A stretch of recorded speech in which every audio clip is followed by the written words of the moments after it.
আসসালামু আলাইকুম। শুরু হলো জাতীয় সংসদের অধিবেশন।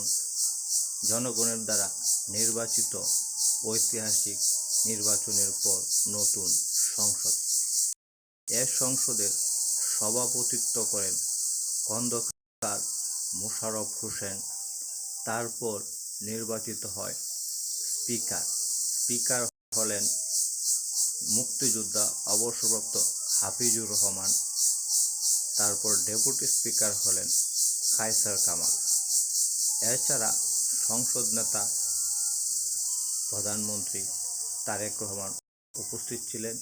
বিরোধী দলীয় প্রধান ডক্টর শফিকুর রহমান উপস্থিত ছিলেন।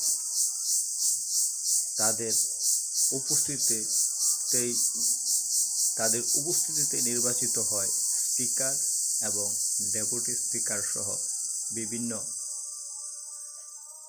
প্রক্রিয়া ধাপে ধাপে সমন্বয় করা হয়। পরবর্তীতে মহামান্য রাষ্ট্রপতির ভাষণের সময় হট্টগোল শুরু করে বিরোধী দল। সবাই জাস্টিস প্ল্যাকার্ড হাতে সংসদে দাঁড়িয়ে পড়ে এবং স্লোগান দিতে থাকে।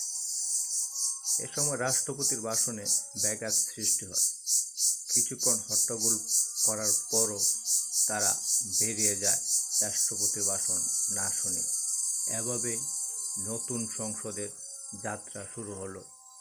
গণতন্ত্রের পথে এই সংসদ কতটুকু কার্যকর তা পরবর্তীতে জানা যাবে।